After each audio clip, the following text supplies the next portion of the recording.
Hi, everyone. Good afternoon. We're always, very lucky to have, Jay Pelosky with us. But I think, what, recently we've been lucky twice because, we normally have done these, these lives when there's a lot of stuff going on.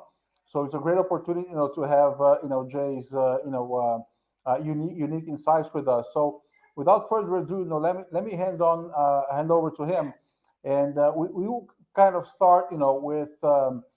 Jay's thoughts on the musings which were published last Friday. And he talks about, the market having the wrong sort of order in terms of concerns, recently. So, Jay, what is exactly this idea? So, is the market worried too much about Russia, too much about the Fed or COVID? What's the story? Yes, Roberto. Hello again, and hi everyone. Great to be back with you on this live session. And yes, I did write in my musings last Friday. The title was "Post-Fed," meaning that I think we should start to think about life beyond the Fed as the main driver of the markets, and we can get to that. But more recently, over the weekend, and then with some client conversations in the last day or two, I've kind of come up with this idea that the ordering system or the market focus on the key variables of the Fed, and more recently Russia, Ukraine, and then COVID in the wrong order, right? I would posit that COVID and the ebbing of COVID and the shifting of COVID from pandemic to endemic is more important, certainly than Russia, and arguably, given what's priced into the markets, more important even than the Fed. And so I would just give you two quick illustrations, both anecdotes, but I think they kind of get my point across. The first is from my own travel. I was traveling this weekend out to Salt Lake City and back. And let me tell you, the planes are absolutely full.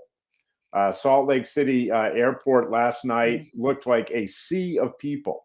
My son took a photo, and I might try to grab it and put it in one of my musings because looking down the main terminal at Salt Lake City last night at I don't know 5 o'clock, 6 o'clock at night last night. A lot of people, of course, going back. It was a long weekend in the United States, but absolute sea of people looked like a normal pre-COVID environment.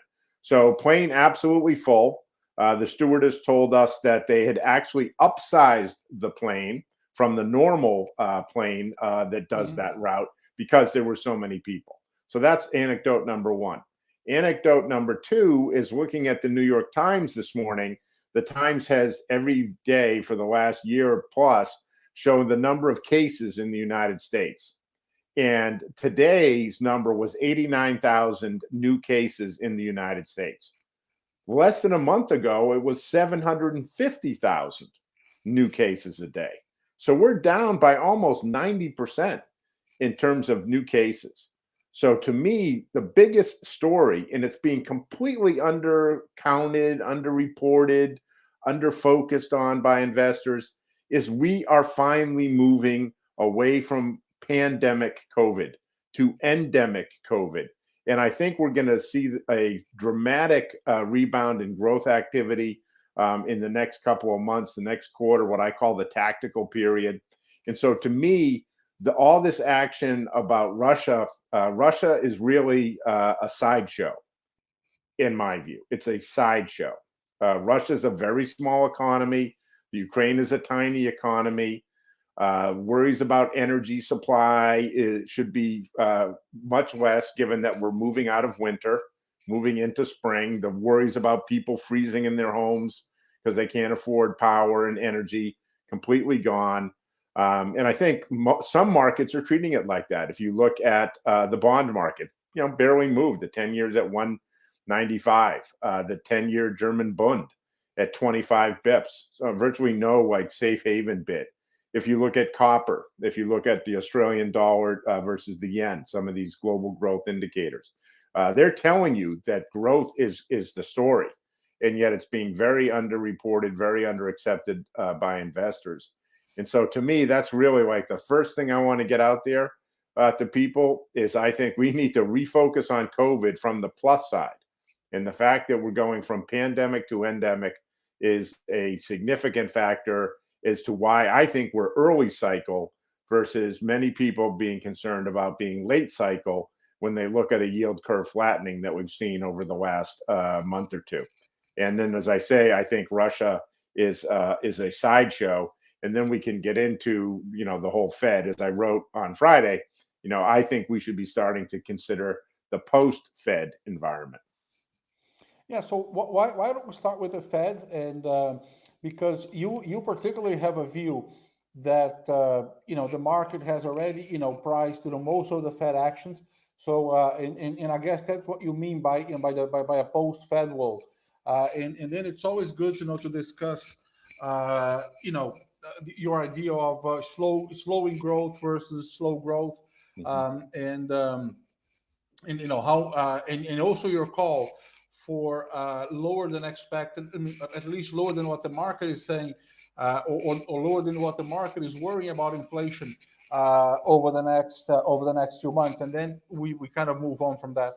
Okay, well, those are 3 or 4 things you snuck in there, Roberto. So you're keeping me on my toes, Okay. buddy. But yes, let's talk about them. I mean, I do think the post-Fed idea is peak Fed hawkishness, right? We've been trying to find peak Fed hawkishness, and I made a suggestion several weeks ago that we were close to that, and that proved to be wrong as the market continued to price in, more and more rate hikes, right? And we had the investment banks going from 3 to 5 to 7. And I think the latest was JP Morgan coming out saying they're going to be 9 rate hikes in a row. The next 9 meetings are going to be hikes. And so to me, it's been this constant, what my friend Chase Taylor at Pinecone Macro calls extrapolation, right? Just extrapolating further and further Mhm. rate hikes out there into the foreseeable future. And what I focused on in the musings was the pricing of a 50 basis point hike in March, right? A couple of weeks ago, remember, Fed Governor Bullard came out, and he's a known hawk, but he came out saying that he thinks we need to consider a 50 basis point hike to start the rate hike cycle off in March. Now like a week, well, I guess 3 weeks from the meeting, but a week till, we're 1 week away from the start of the month of March. And so the market was pricing in 80 to 90% odds of a 50 basis point hike in March.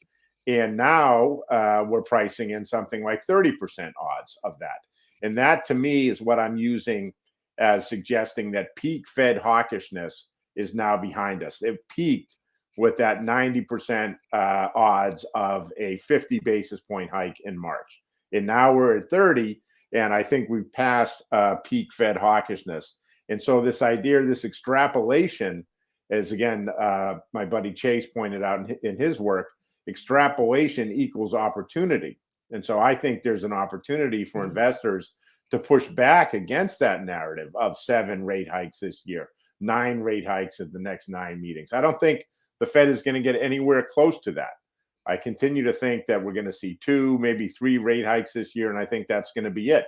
In large part because, as what you spoke of, I think we're going to get in the next couple of months, the next quarter or two, lower than expected inflation readings and higher than expected growth readings. The higher than expected growth readings come from the ebbing of Omicron and the reopening of the economy. And the lower than expected inflation readings come from the unsnarling of the supply chains. The PMI data that came out in the US today, the delivery times was the best in 9 months in the manufacturing PMI today, the best delivery times in 9 months. So I think we're going to get the base effects, which everyone has talked about. We know March, April, May, the numbers are going to come down almost automatically, the inflation numbers in the US. And I think supply chain numbers are going to start to ebb as an inflationary concern. And I think lots of people are going to go back to work. One of the things that I've focused on lately is the Goldman Sachs lockdown index, which a few weeks ago was highlighting the lockdown was essentially the same as it was last summer when Omicron was kind of beginning its run. And yet it wasn't because of lockdowns. It was because so many people were out sick. It had the same effect. So now those people are going to be back healthy and going to go back to work. And therefore, wage pressures are going to ebb. I think. And so there's a number of reasons why one could expect lower than expected inflation and better than expected growth in the next quarter or two, which I think then leads to a steepening of the yield curve, not a flattening, right? And it's the flattening of the yield curve that has gotten people very concerned that we're late cycle, and if you're late cycle, then you're starting to think about different positioning within your equity book, different positioning across assets. And my point would be that no, we're not late cycle. The flattening is actually the market doing the Fed's work for it. We have the flattest yield curve before any Fed hikes. I think there's been only one other time where the yield curve is flattened this aggressively before the Fed even moved. Another way of looking at it is to look at the spread between the 2-year and the Fed funds rate, which is now 150 basis points. The last time got anything close to that was, I believe, in 1994 in an aggressive rate cycle when that spread peaked at 200 basis points. And that was actually also the low for equities. And so I think the market has kind of done a lot of the Fed's work for it. I think that it's sending a false signal. The bond market is sending a false signal as to where we are in the cycle. I think the ebbing of Omicron, the shift from pandemic to endemic, what that's going to mean for the service sector, not just in the US, but in Europe and elsewhere. We were talking about it before we went live, and you had some thoughts on the European front. So I'll stop in a minute. But that I think is a much bigger story that's just not getting any appreciation right now because it's been fed, and now Ukraine, and COVID, the ebbing of COVID, and the fact that cases in the U.S. have collapsed from 750, 800,000 a day to 90,000 a day doesn't even get a mention anywhere. And I just think that's, as I said, I think it's a big misordering of what investors should be paying attention to. Yeah, and related to, I mean, of course, you highlighted, the decline in the number of cases, which declined, to a tenth of what they were. But I was noting today, Europe's PMIs have surprised on the positive side. The services ones. Yeah. And that's the bulk of the economy. And that was February when we still had a lot of restrictions.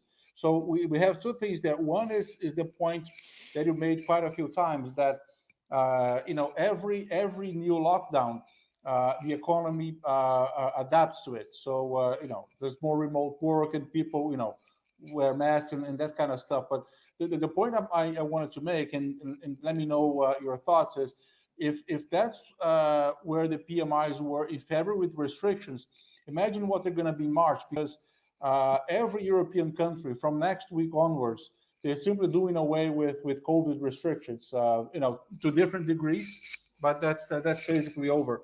Mm-hmm. Yeah, that's the direction of travel, right? We're going from pandemic to endemic. COVID's not going to disappear, but its effect on the totality of the economy, totality of the population is going to be much, much less. And again, as I said, I mean, I look at jets, right? The reopening trade, which, remember, when we last updated our global multi-asset model, we added, actually it was in the TPW20, the thematic model, where we added to jets as part of the reopening trade. And today I know jets is down 2%. Like, for what? I just traveled, and it absolutely packed. Every seat in that plane last night was full, I can assure you. And so, yeah, no, that's just an anecdote, etc. But the point that you're making, the point that I'm making, is that restrictions are easing. Travel is going to be easier. People are going to travel because they definitely want to move and do things. There's no doubt in my mind that this spring, if we're able to get through it without another variant, and when somebody asked me earlier today, what are my risks, right? And one of the risks clearly is another variant coming and knocking us back again. But I think it's important for investors to remember that we went into cold storage in the spring of 2020. Then we started to come out in the spring of 2021, and then we ran right into Delta, right, and got knocked back. So that reopening got knocked back. And then we went, Delta kind of ebbed, and we were starting to go again. And then Omicron came, and that knocked us back. So we really haven't had the reopening. We haven't had that synchronized global expansion that I feel like I've been talking about for years, and it just keeps getting postponed. But I actually think we're on the cusp of it now, and it's just so amazing to me that that people have forgotten about it. That it doesn't, generate any attention. So I agree with your observation. The PMIs were better than expected. The data is strong. It's only, I think, going to get stronger. And yet virtually everyone is worried. People are worried about a recession in Europe or a recession in the United States. I think there's absolutely, no chance of a recession in the US. I think we're going to have growth, nominal growth of somewhere around 7%, 8%. Morgan Stanley's forecast for nominal GDP in the US this year is 9%. We're going to have slowing growth, as you pointed out, and as I pointed out. There's a very big difference between slowing growth, right, from the stimulus influence growth of 2021 to slower growth in 2022 as we get fiscal drag in the US, at least, not fiscal stimulus. But it's still going to be strong growth and above trend versus the pre-COVID period. Let's go back and recall that in the 5 years up to and including 2019, US real GDP growth averaged 2.3%. Okay, that was the 5-year average. That was the trend. This year, 2022, we're looking at somewhere around 3.5%. It was close to 4, but people have marked down their expectations. So that's almost, from 2.3 to 3.5 is a big jump. And from nominal growth of 4% pre-COVID to 6 to 8% is also significant, and has, I think, a significant kind of indicator for earnings, right? Companies are going to be able to generate earnings in this environment. And the earnings number for 2022 in the US, at least, is very modest, right? Single-digit earnings growth expected for this year. So I think that's going to prove to be an easy bar to beat. But yes, my view is that that tactically we have lower than expected inflation coming up, better than expected growth coming up. That leads to a steepening yield curve as the short end rallies because of lower than expected inflation. We've had a monster move in the short end. The 2-year note was gone from 60 basis points to 150 in like 3 months. So plenty of room to rally there. And then the long end stays elevated or widens out because people start to buy into the idea that we have a better than expected growth outlook. And then I think you have that transition period from the tactical outlook to the strategic outlook of 2022 to 2025. My view that we're going to have a period, multi-year period in the developed economies of higher than expected growth, driven by a capex boom and climate spending and productivity surge, all the things that you and I have talked about for some time. We don't need to go through the whole litany again. But my point would be that there's going to be a handoff from that tactical outlook to the strategic. And I think the key, and this is what I'm trying, and I wrote about it in the musings, this is where I'm spending my time trying to think this through. I think the key in that handoff is going to be, in fact, if we have lower than expected inflation and better than expected growth, that precludes the Fed from having to do too much and tighten until things break, right? If you want to put the bear case into one sentence, it's very simple. The Fed tightens until something breaks. Full stop. That's the bear case. There's nothing that says that's what the Fed has to do, but that's been the history. And so my argument is that if the Fed is presented with a choice between, okay, we have to get inflation down to 2%, but in order to do so, we have to break things like the equity market, or we bring inflation down to 3%, don't break anything, and declare victory. I think they're going to choose the latter. And the latter is what, some people are starting to call boomflation, right? Where you have 3% inflation, 3% real growth, nominal growth of 6 to 7%. You eat away at the debt a little bit because of that inflation. Inflation isn't going out of control because you have the productivity enhancements that we've talked about, the productivity surge that I think is underway. Again, hidden to some extent by all the COVID and now Fed and Russia, but will manifest itself as we go forward, and provide companies with good support on the margin side. And I think that's where we have an opportunity to get away from the bear case, get away from the Fed tightens until things break. The Fed is able to sustain its new policy of flexible inflation targeting, right? And I don't think the Fed wants to like cave on that new strategy at the first time it's been challenged. And I think that challenge point is most aggressively like right now, right? Because inflation keeps surprising to the upside, and you feel like an idiot if you keep saying transitory. And so, but 3 months from now, inflation is, I think, going to look significantly different. The trend is clearly going to be pointing down. Base effects, supply chain effects, labor effects, all those things are going to start to work in the favor of the Fed in being able to take a measured response, which will then facilitate the move to the better than expected strategic growth outlook. That obviously, if the Fed were to tighten until something breaks and throw us into recession, then my view of 22 through 25 being above trend growth obviously gets knocked back and is eliminated as an option. So, there's a lot riding on this, but I think we can start to see the outlines of how we're going to move through this. And I believe we're setting up in a pretty decent way. And the market is giving zero credit to the possibility of early cycle continued better than expected growth and what that means for earnings as we go through the next couple of quarters and the next couple of years. Yeah, what you said is very interesting, and I want to go back to part of it because there's a lot of information on what you said. But I'm particularly interested in the boomflation case that you mentioned because I mean it's not like wishful thinking or anything like or because we have an interest and we don't want the Fed to break the markets. But it seems to me like this is the obvious choice because the world is drowning in debt. So this is kind of a way to eat away at the debt a little bit and some higher than expected normal GDP growth.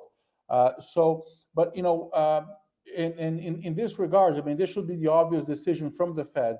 But what would make them not have that take that decision or have that opinion? What's the risk from the point of the view of the Fed in doing this? And the only thing I can think of, and having grown up in an inflationary environment, is indexation.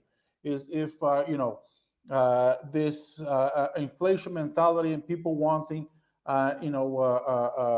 inflation adjustments and pay adjustments based on past inflation, that can become a very serious problem. Do you agree, is there something you would add? No, I think you've hit the nail on the head, Roberto, and absolutely that the risk is that inflation gets embedded in the psyche, right, and embedded in the wage cycle and becomes almost like you say indexation. And I think it brings up the point I wanted to mention. So spot on. Kudos to you. Is what I wrote about in the Musings about the media is full of stories about the Fed losing control, right?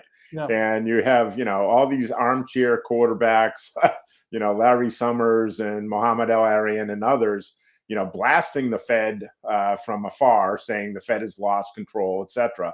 And yet, if you look at the market indications, 3-year forward inflation expectations, 5-year forward inflation expectations, 10-year forward inflation expectations. We have all this data. It shows that the market feels very comfortable that the Fed has it under control. If you look at the 5-year forward inflation swap, it's suggesting that inflation is going to be 3.3%, give or take, in 5 years.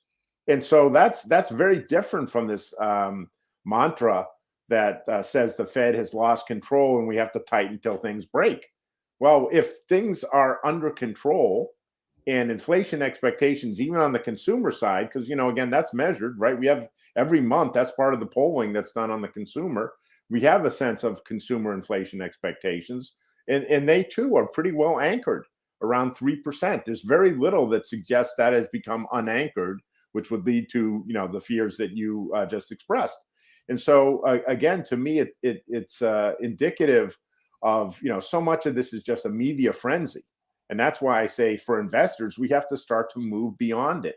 We have to start to think beyond the Fed and beyond this idea that just endless rate hikes, in part because it's priced in, and in part because there's an alternative. And there is an alternative. And that alternative looks mighty appealing, which is yes, inflation has to be kept under control. We do think it will be brought under control for all the reasons we've just talked about. We still have the structural factors of, aging demographic, structural factors of low productivity, structural factors of high debt. We have all those. Those haven't changed. That's what kept inflation down, for the last decade. They didn't disappear, right? They're still here. And we have all the productivity enhancements, which I think, again, are going to manifest. I mean, look at you and me. You were talking in Brazil. You're in Europe. I'm in New York. We're talking to folks in Brazil, and it's like no big deal. That wasn't the case 2 or 3 or 4 years ago. This wasn't nowhere near Absolutely as easy to not, do. Yeah. So, I mean, I think that, we see that in our daily lives. So to me, I think your point is very well taken. And I think the boomflation argument, as I write in the Musings, I was excited to see The Economist, which I put the link, and I was so excited I put the link in my Musings. So like, read this. And then the Connor Sen, who's a Bloomberg opinion writer, he's the guy who's starting to make this push for boomflation. That's his word, not mine. I like the word. I agree with it. But it's his word. Give him credit. And I think, people recognize that, hey, there is an option here. The Fed doesn't. There's nothing that says the Fed has to tighten until something breaks. It has every capacity to not do that. And I think it's going to be given the opportunity to decide not to do that as it moves through the course of 2022 and 2023. And I think ultimately, as I said, inflation down to 2%, but we have to break stuff and cause a stock market crash and a recession, versus inflation down to 3% and we don't have to break anything. Now, it may not be quite that neat, but I think I'm suggesting there's an option set or option tree here that people can think through.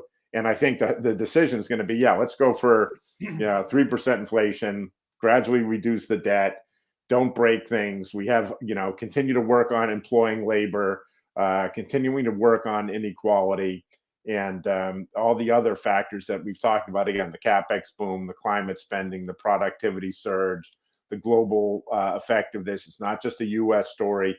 Europe is going to grow, to your point. Japan is going to grow. China is easing. Emerging markets across the globe already kind of had their interest rate hiking cycle. They're probably closer to the end than the beginning of that. So, I think there's room to be excited about the prospects for things like boomflation, which then, as I point out again, sustains the asset allocation shifts that we've been talking about for some time, right? It sustains the shift from growth to value, sustains the shift from U.S. to non-U.S., supports the idea of a bear market in developed country sovereign debt, supports the idea that we're early in a commodity super cycle.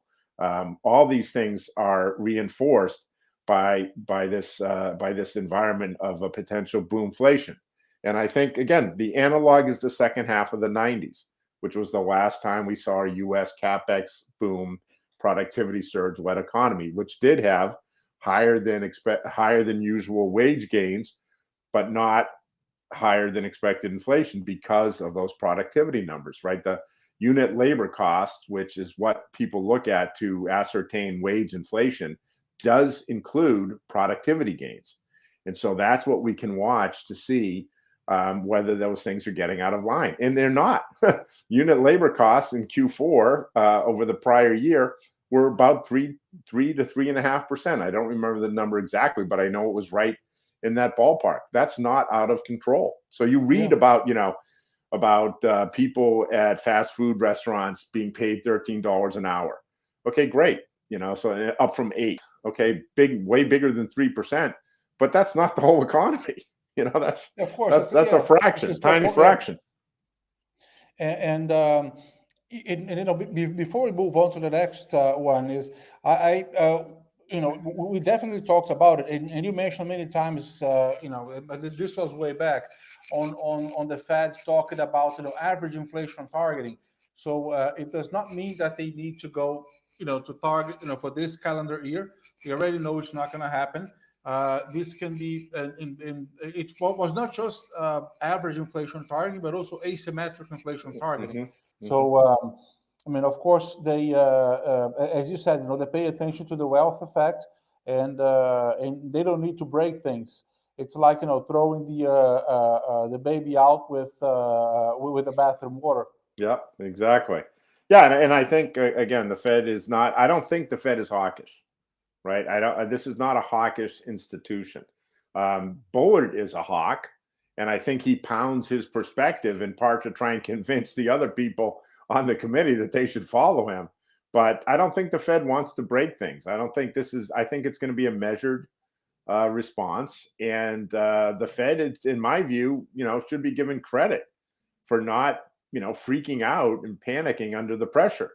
And I wrote again in the musings, like all these economists at the investment banks.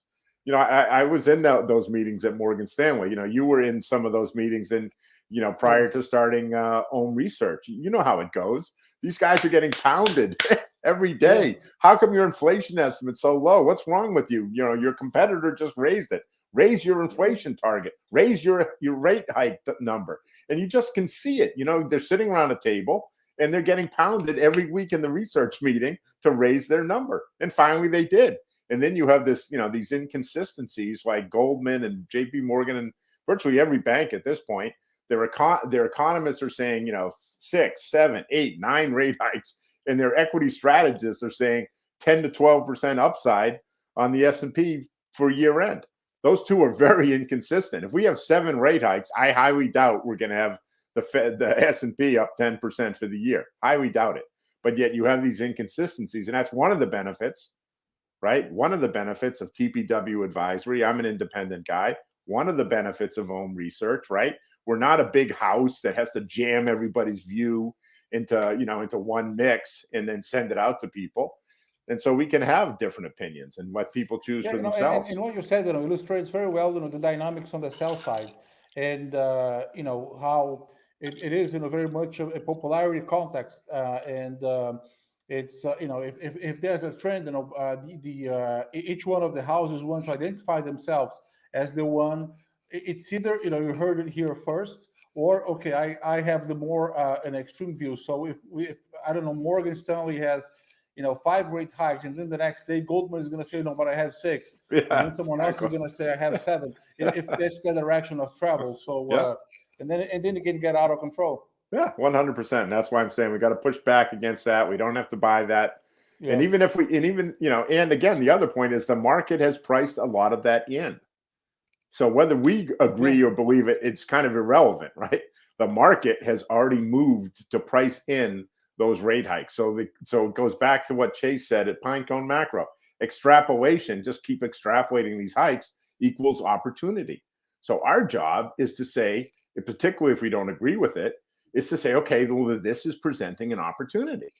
And it's presenting an opportunity in, X, Y, and Z area. And that's what we've tried to do, with our model portfolios for clients who subscribe to our model portfolio delivery service. We were active several weeks ago, both in our global multi-asset and in our TPW 20 thematic model.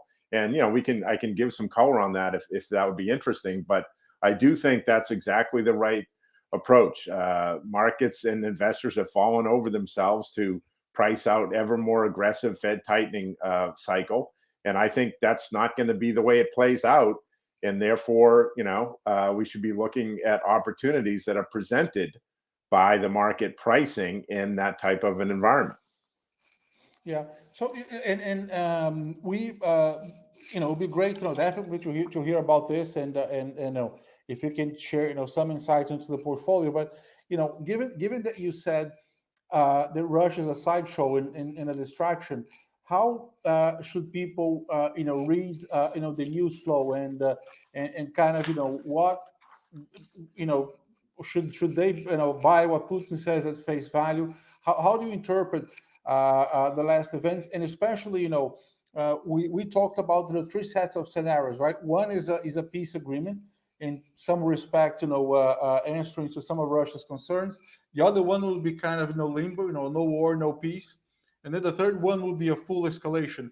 So where would you assign the probabilities, and how would you invest accordingly? Yeah, no, I think that's a great question, and good to remember that we wanted to get back to Russia after our initial comments at the top. Look, I have a master's in international affairs. I don't actually have an MBA. I have an MA in international affairs, and so I should, theoretically have some insights here. But I'm not going to say that I do. I mean, I have opinions, as do many, and I think I think, as I said, first off, right, key heading, it's a sideshow, right? It does not deserve the attention it's getting. It does not deserve the market impact it's getting, in my opinion. I believe that President Putin's press conference last night, where he quote unquote recognized these separatist republics, is a climb down.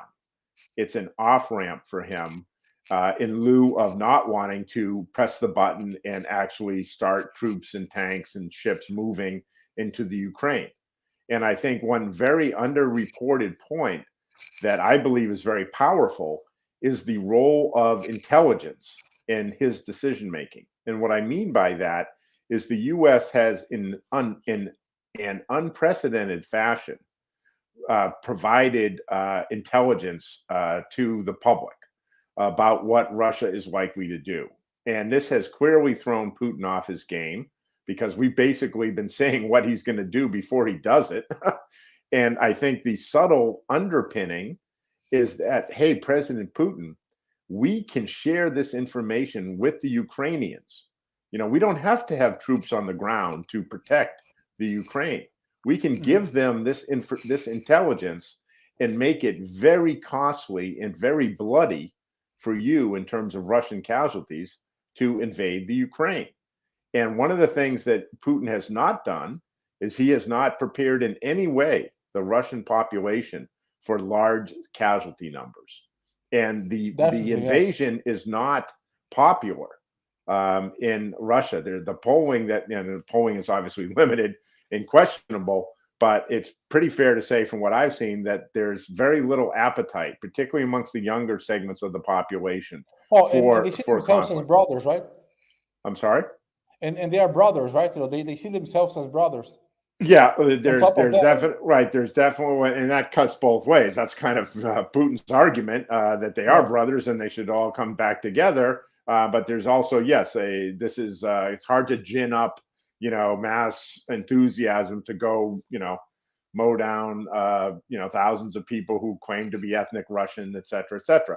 But I think the intelligence point is the one that we want to understand and recognize, that we have demonstrated through the intelligence we've released to date that we know exactly what Putin is going to be doing in real time, and therefore can share that and allow the Ukrainians to mount the most effective defense possible, which would mean the most, many more casualties than I think would be acceptable to Russian public opinion.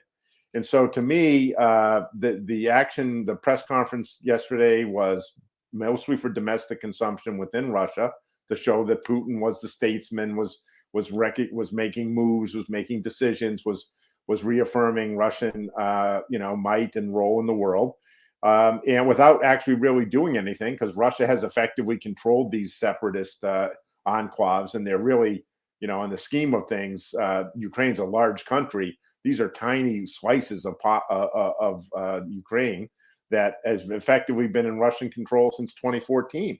So this is nothing new, and I think the risk of it becoming, new in a sense that though the Russian troops go in there and go from peacekeepers to offensive forces and try to take, expand these republics and take more Ukrainian territory, that would be worrisome. I don't expect that to happen. I think Putin is looking for a way out, and I think he recognizes through the sharing of this intelligence that any escalation, meaningful escalation by him, will result in a lot of Russian casualties, which will be counterproductive for his standing within Russia. And then finally, I would just say that, I think the worry about sanctions and economic impact in Europe and things of this nature are also very overblown. Let's remember, we're almost in March, right? Winter is over effectively. And so the worry about not having enough energy and power to heat your homes and things of this nature, gone. I don't think that should really be an issue for investors really at all. The Ukraine is a tiny economy, barely involved in the globe. Russia is a very small, natural resource driven economy. So I don't see this as having meaningful impact. As in, to me, the much bigger economic story is Omicron ebbing, COVID shifting from pandemic to endemic. That dwarfs the Russia-Ukraine story by a factor of, I don't know, 100. So to me, if you look at copper prices, if you look at bund yields, if you look at a dollar versus yen, if you look at a multiple of indicators, it's suggesting that this is not really a concern. Even with the action of the last 24 hours, those indicators have really not moved at all. And I think that's the tell in terms of trying to figure out as investors how we should look at this. And for the NASDAQ to be down 1.5% to 2% because of this news, for jets, the reopening trade to be down, that's an opportunity in my view, right? People should be looking at jets as a reopening trade, thinking about what we're talking about with Omicron ebbing, and look at this as an entry point, as a buying opportunity for the service sector reopening that both of us have talked about, that's going to happen around the world in the next couple of months and quarters. Yeah, I agree, and so we can finally put this Russia issue aside. What is it going to take for people to forget it? Let's imagine we don't have a peace deal. So would it be like a few days with this kind of limbo, no war, no peace, and that there'll be more violent and less violent days in the Donbass? And then they just forget, okay, this is just going to die off, and then let's focus on what's important. Well, as I wrote in the musings, I think jaw is better than war, right? So talking is better than fighting. I think for the markets, I think for for everybody, effectively. And so I would anticipate some sort of continuation of this. I think the NATO and the West would be relatively okay with Putin recognizing these separatist enclaves because he already has controlled them. They're small and insignificant. Again, I think the problem comes if he tries to use it as a base to expand and take more of the Ukraine under his control. That would be problematic. And it's another reason to sell, as we've seen. And I think over time it becomes less of a reason to sell, less important, and other factors become more important, and such as the ones that we've talked about. So that's really the way I would look at it. Maybe something almost like COVID, it's going to be there, as it has been, right? I mean, this was an issue 8 years ago in 2014, 2015. And it gradually, as you say, just kind of died out and became less and less of an issue. And I think that's going to be the case here relatively soon. Because again, the conditions for conflict become less compelling, right? As spring happens, the ability to travel, the ability to move tanks through, wet, muddy ground becomes problematic, and you have the issues, kind of operational issues like that suggest the window for kind of full scale type conflict becomes less and less, and I think that's also happening as time passes. So the leverage that Putin has by, threatening the energy supplies in the dead of winter, that's got a clock on it, right? And that clock is moved and is almost, or an hourglass, and it's almost, the sand is almost run out on that. So to me, as I said, I think my read is that the press conference is a climb down. The recognizing of these separatist enclaves is an off-ramp to allow him to say he's got something without having to actually do anything more than that. And I think NATO and the West and the Ukrainians are going to be relatively okay with that, because it's a recognition of a fait accompli. It's already a fact on the ground. No, it's fantastic. So let's move on to the what we kind of mentioned at the beginning, from the tactical to the strategic allocation, and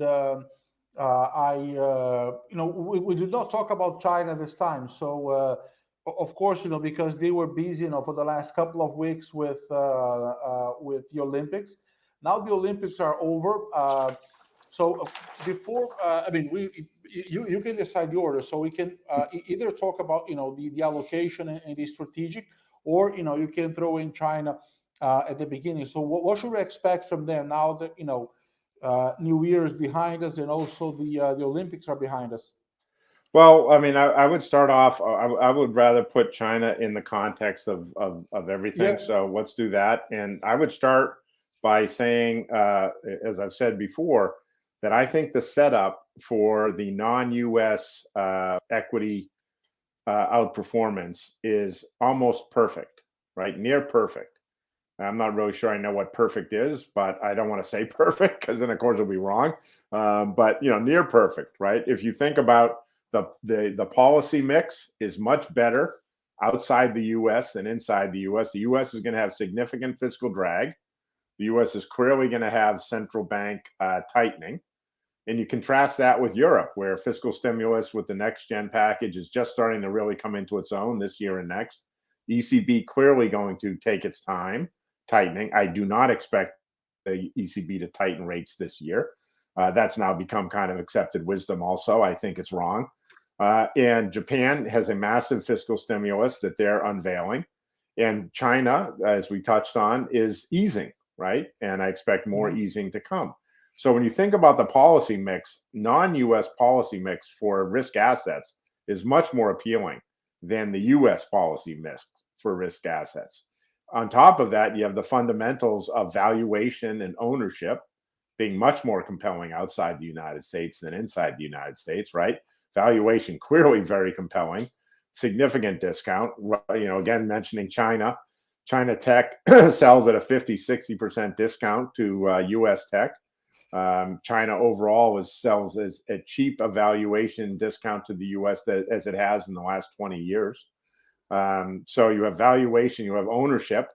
There's record high foreign ownership of the S&P. Record high. Foreigners have never owned more of the S&P than they do right now. So plenty of room for that to shift. And you have the potential for a weak dollar, which, again, counterintuitively, I remind everyone that Fed rate hike cycles and a weak dollar go together. yeah, It doesn't sound like they should, but the history it's makes completely true. Yeah. clear that they do, because markets focus forward. And the market, when the Fed is tightening, the market's anticipating when it's going to stop tightening. And so the dollar reflects that. And so I do expect, and here again, with all the action of the last couple of days and weeks, the dollar's not been able to generate any strength. And so I do expect the dollar to weaken and that provide a tailwind. So as I say, I think in terms of broad asset allocation, the case for growth, for value versus growth, I think remains compelling. If I'm right that we're going to get yield curve steepening, that's going to continue to cap the upside of big cap tech in the U.S. And I think it's going to be a derating. It's not going to be a crash. We've already had the crash in tech. That's what people aren't really getting. Tech has already crashed. There are more I saw this stat the other day, more NASDAQ new lows, 52-week lows over the last week or two than at either the 2000 and 2001 tech crash or the great financial crisis in 0809. NASDAQ has already had its bubble popped. People just are not seeing it because they're so focused on big tech. Big tech is not going to crash. They're money-making machines, right? There was Bloomberg had a good chart today showing the top 10 biggest buybacks. 8 or 9 of them were tech companies. Yeah. They have cash out gushing out of the drawers and offices in their buildings. So they're not going to crash. They're just going to derate. And they have plenty of room to derate because they've been, bid up for 10 years. And so the shift from growth to value, the shift from U.S. to non-U.S., I think we're in the first couple innings. I think it's a multi-year game. I think the surprise is not that they revert. The surprise is that this is early innings and they're going to sustain these moves for a period of years, which is typically how these things work. When they really move, they move for years. It's not a quarter. It's not a month. It's for a period of years. And likewise with the sovereign debt, I continue to think that we're in the early stages of a bear market, right? We're finally getting above zero in Europe. That's a good thing. We want rates to be above zero, right? We want to have the central banks to have some more flexibility. And so I think that's the case, that we're in the early stages of a bear market in sovereign debt in the developed economies. And I think, again, we're in early cycle. If I'm right about CapEx boom, about climate spending, about the global nature of both of those things, then we're early in a super cycle for commodities, because we simply don't have the supply, nor is the supply coming on stream for all the things we need, which means price is going to have to, bear the adjustment, which means inflation at the margin is, going to probably be higher than it was pre-COVID, and therefore you have boomflation. So to me, that's really the setup, and I think it's really quite compelling. And so when what we've been thinking about doing, as I mentioned, we update our models once a month. We last did that several weeks ago now at the turn of the month. And what we basically did was we added to more cyclicality in our global multi-asset model. We took profits in energy. XLE, which is one of our holdings, was up 24% in January. To me, when something's up 24% in a month, I'm going to take a little bit off the table and say, thank you very much. And we did that. And I note that today, for all the talk about, Russia and what it means for energy prices, XLE was off 1.5% to 2% today. AMLP, which is another one of our energy holdings, was off 2%. So we made that move several weeks ago, and we rotated it into GDX, which has been fantastic, the gold miners. And we also made the move into Brazil, which has been a great performer for the last couple of weeks, and I think has potential to continue to be a strong performer, as it looks like it's reattached itself to the commodity cycle after spending much of last year kind of separate from the commodity cycle. And so that's really what we did in the multi-asset. And then in the TPW 20, and here's where I'd like to spend a few minutes. Sure.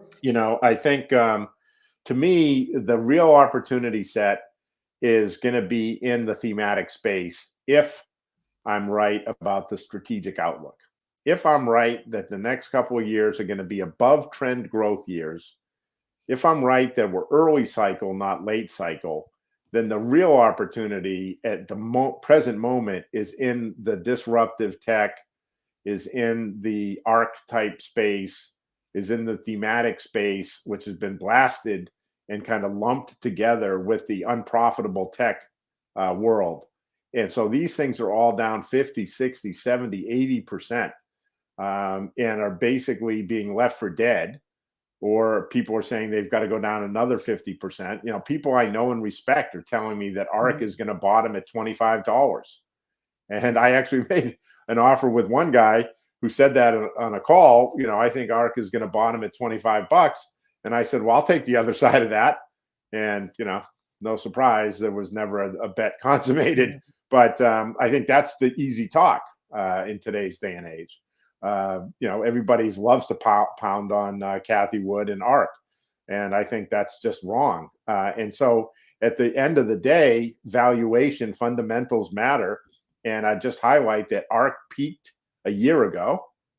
It was peaked at $160. Today it's at 65. It peaked at 33 times sales. Today it's 8. It's growing sales, the portfolio, at roughly 40%. If you can get 40% year-on-year revenue growth and pay 8 times sales for it, that is a pretty decent opportunity. And that's where ARC is today. People don't want to believe it, but that's the reality. And I'd note as an example, SEA. It's a big Southeast Asian e-commerce company. It reported last week, last Monday, and for whatever reason, market didn't like the report and sent the stock down 20%. And let me just give you a couple of numbers. And ARC was in the press saying they bought a boatload of it.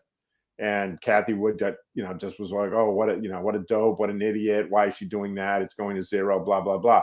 Okay. see in last year, 2021, revenue growth 100% year on year, 100% revenue growth year on year. Forecast revenue growth in 22, 40%. Forecast revenue growth in 23, 40%. Price to sales, 7 times. 7 times for 40% revenue growth in the biggest e-commerce company in Southeast Asia, which is going to be the fastest growing consumption story in the globe. That sounds like a pretty good move to me if you've got, any kind of time frame to your investment horizon. And so to me, that's what's kind of going on here. People are not doing the work. They're just simply saying this is like 2001 and this is pets.com and they're going to zero. These are not companies that are going to zero. These are companies that, if I'm right, and here's the if I'm right, that we're going to have a better than expected growth path for the next several years, that strategic view, that means that the period where these companies start to come into profitability is shrinking. Every day is shrinking, right? We're in 2022. We're in March of 22 already. In another couple of months, investors are going to start to focus on 2023 and then 2024. And then I think it's going to be like Tesla, right? Tesla got knocked for years. No, you can't make any money, unprofitable. And then boom, what happens? Make $5 billion. The stock goes up, 8 times, 10 times? And all of a sudden, you don't hear anybody talking about how Tesla's a joke anymore. All those people have gone silent and they've gone on to something else. And so I think where investors should be paying attention, and this is where I'll tie it back to the portfolios, to the models. Mm-hmm. In our portfolio, our TPW20, our thematic portfolio, we put our cash to work 3 weeks ago.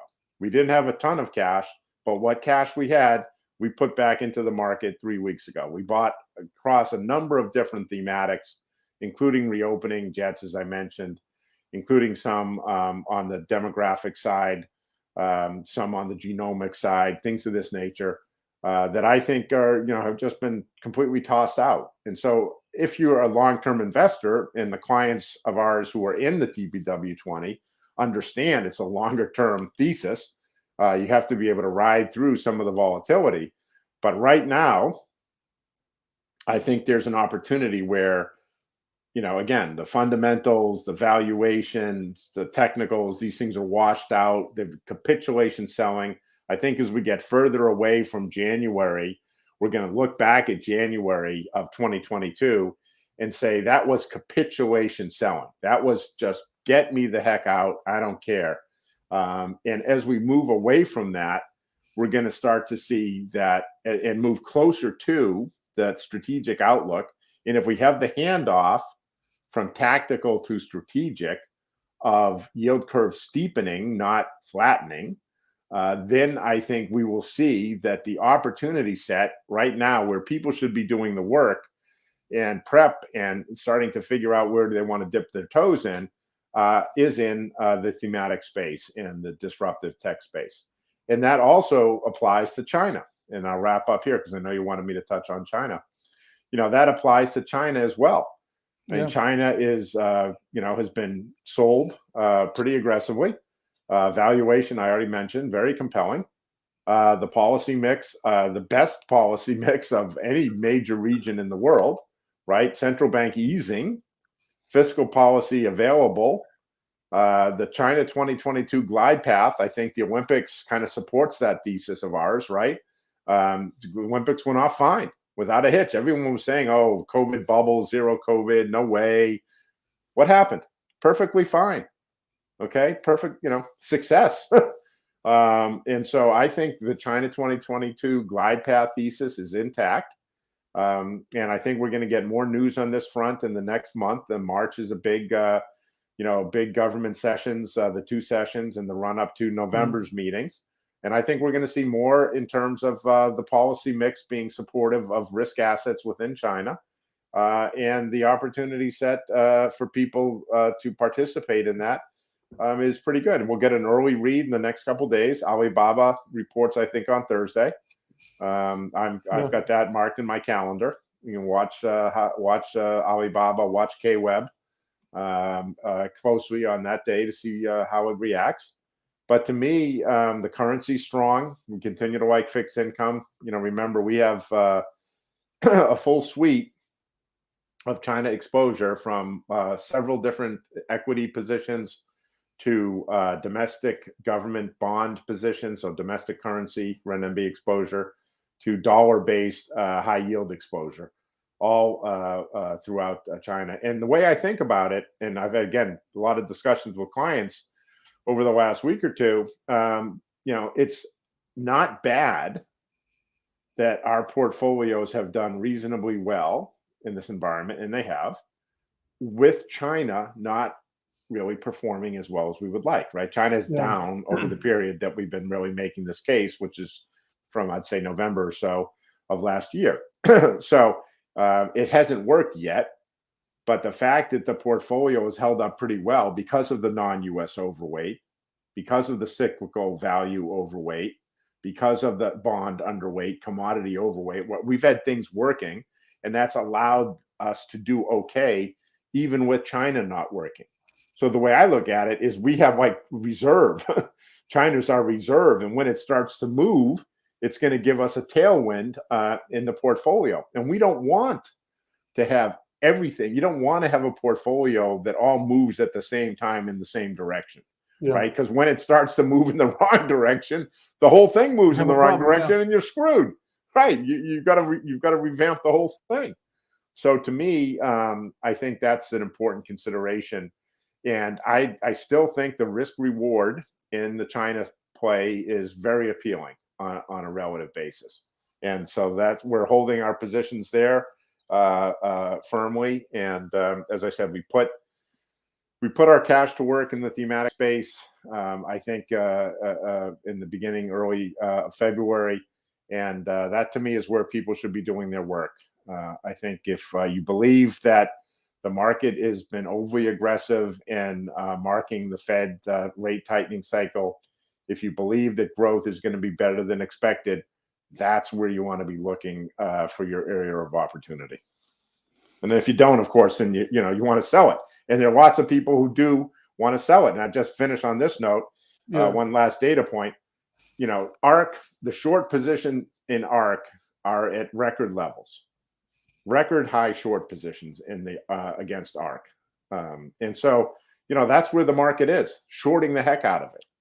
I think you should look to take the other side, particularly if you have a longer term perspective and can bear the pain of, perhaps being wrong, down 5 or 10% over a period of the next couple of weeks or months, because that's certainly very feasible.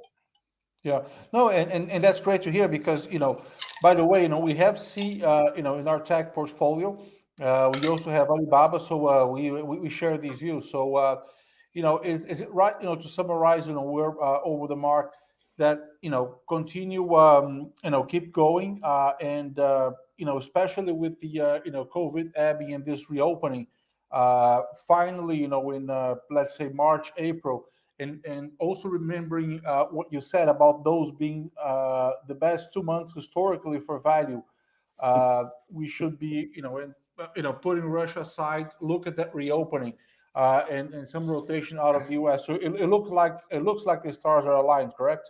I think you're absolutely right, and thank you for recalling about the seasonality for value. Is absolutely correct that 2 of the 3 best months of the year are March and April for U.S. value historically, and so I think that's right. And again, the market. Remember, I wrote a piece months ago, said the bend but don't break market. Right, that was a Musings title. And again, I think we've seen the same thing, and that's why I think this is not a systemic crash. This is a rotation, right? We're having a rotation away from growth, away from the U.S. to non-U.S. markets and to value. And if you have positions in the non-U.S. equities, and if you have positions in value, your portfolio is doing okay. It's maybe down, but you're not down 15%. You're down maybe 3 to 5%, and you should be relatively happy to be down 3 to 5% when the Nasdaq's down 15, because that's that suggests that a lot of the downside risk is being dissipated as we speak. So yeah, I think rotation, not systemic, seasonality attractive. this ordering of Fed Russia Omicron ebb. It should be Omicron ebbing should be like story number one. The Fed, kind of, way out there in terms of the investment bank outlook for rate hikes. And then Russia, a sideshow, which I think is going to get better as the U.S. has demonstrated to President Putin that we know exactly what he's doing on the battlefield. We have full visibility. And therefore, it's kind of like the Gulf War, right? The first Gulf War when, the U.S. Just completely destroyed the tanks of Saddam Hussein from, miles and miles away. I think the intelligence capability that we've displayed in the U.S. in the last couple of weeks is very similar. We have, I think Russia, I've got to think that, much as in the sell side firms on Wall Street, the economists have gotten, their heads beaten in about why they need to raise their rate hike targets. I would think that in the Kremlin, there are people running around screaming and tearing their hair out, trying to figure out how the U.S. knows exactly what they're doing before they even do it. And someone has figured out that, that means they probably can do that in a warfighting scenario too, which means we're going to take, we got to look at our casualty estimates and double, triple, quadruple them and show that to President Putin. And he's going to be like, no, I don't think we want to have thousands of coffins, coming back from the Donbass. I don't think that's the approach that Russia wants to take. That's great. Fantastic. Went over the mark, covered a lot of ground. And look forward to see you in 2 weeks. Actually on Monday. So 2 weeks, last one day. So thanks again. Thanks everyone. And, enjoy the rest of your week, Jay. Yep. Thank you, Roberto. Great being with you as always. And thanks to the OHM research audience. Always a pleasure engaging with you. Take care, and we'll see you in a couple of weeks. Bye-bye. Likewise. Bye-bye.